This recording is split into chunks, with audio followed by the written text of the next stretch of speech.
So what I want to talk about today, the focus of today's talk is how to connect with other YouTubers.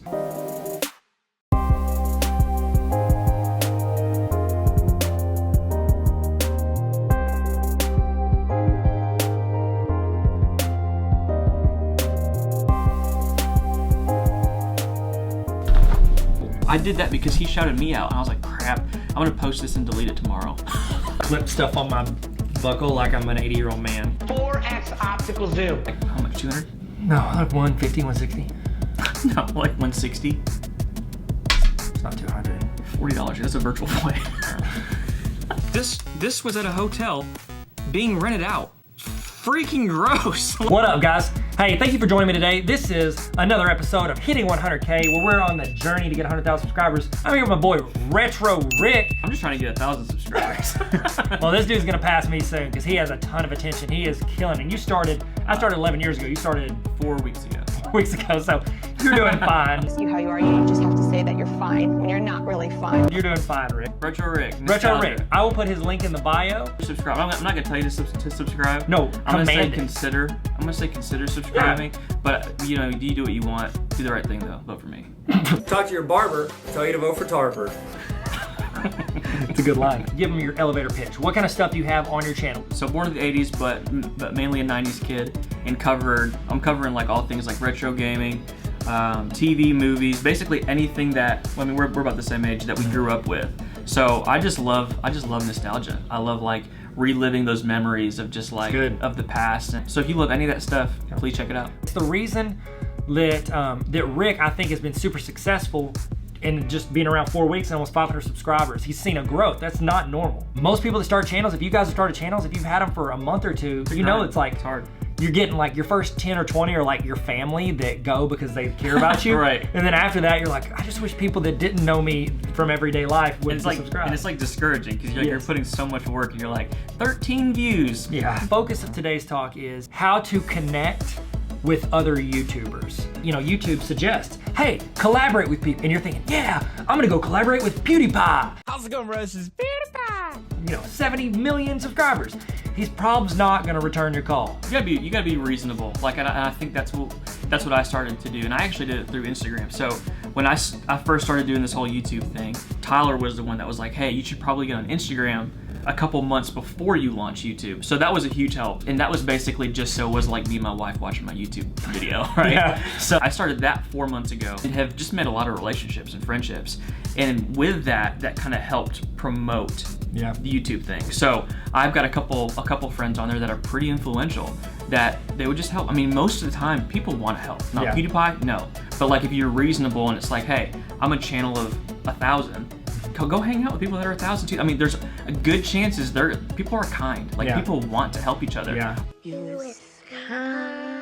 I just think people want to help. Yeah, they really do. I do too. I would agree. Find people kind of within your realm of subscribers. If you've got 1,000 subscribers, don't go hit somebody up with 200,000. Like they're probably gonna be like, no, I need to like. There's not much in it. Not much value in it for them. Yeah. They want to also see a return on kind of the partnership, the collaboration. Well, and they probably have a lot of people trying to do that. Yes, they're getting flooded. Yeah, they probably have, you know, whatever that looks like for them, but like the person with 1,000, 2,000 probably don't. You always want to try to add value to not only the people that are watching your videos, but if you're gonna do a collaboration, you want to add some value for them. So like whenever I reach out to people, like connecting with other educators that might have a platform on Twitter or on Instagram or YouTube, and I wanna connect with them, I always try to see like, how can I bring them value? The education community is big on Twitter. Not a lot of them have a lot of YouTube subscribers. I've got a few YouTube subscribers, but my Twitter's kind of just like stagnant. And so what I would do is I would say, hey, you know, you help me out, maybe I can grow some Twitter followers. I can maybe help you out, get you a few YouTube. We can cross promote. I'm trying to go cross-platform too. Like I haven't done very much on Twitter at all. But with Facebook, it's a completely different animal. I've tried being like, okay, I've got 30,000 subs. I'm gonna find somebody with 25 to 30,000 subs.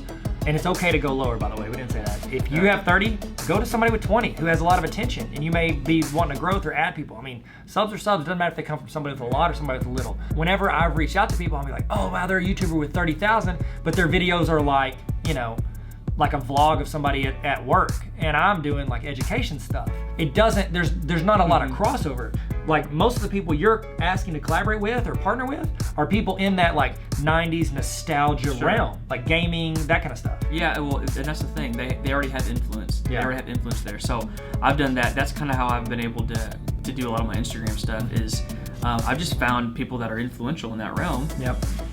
Made a friendship with them, and then yeah, it's just kind of organic from there. Most of them that are like mid-range or below, they're ran by people that are just like us, trying to do stuff and trying to create something, or just talk about something they like. Like they're just interested in 90s games or educating people, and they're just trying to give that to the world.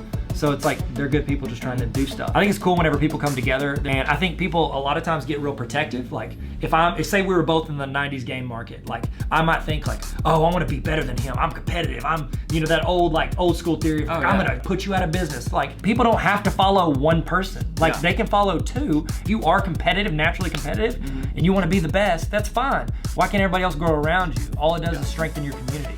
Yeah, I think people do have that stigma of like everything is a competition. Yeah. Right. It's like more of a collaboration more than anything. And Tyler's told me this too. It's like sometimes I get discouraged when I'm like, I'm about to post a video about there's a new Sega coming out. There's like 40 other videos of the same one I posted. And Tyler's always like, yeah, but you're a different person. You're literally a different personality.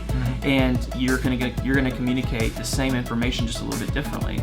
So I think it's the same way thinking about that in like that competitive market. It's like, man, what if Starbucks or all these other new coffee companies were like, nope, Starbucks got great coffee, we can't do it. Yeah. It's like, do it the best you can, and don't think about it as this huge competition, but like learn from each other and know that you have something specific that you're doing too. You're so good at like words. Hey, thank you guys so much for staying with us this long. Thank you, Rick, for coming on. I'm gonna put his Instagram, his YouTube, and his Facebook. Do you want anything else? Is that good enough? You got a Twitter yet? You got a Twitter? I got Twitter. It's I'll put all 4 of those in really bad. I'll tag everything on this video for him too.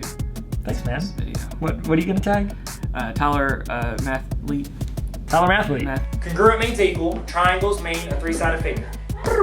Like a circle but a round. That's actually a pretty good name. I kind of wish that was my name, not Tarver Academy. Thank you guys. Y'all stay sweet. Hey, dab on them haters. Be a maverick. I'm saying quotes from other YouTubers. Go play Candy Crush. Go play. Is that a quote from a YouTuber? What's your out?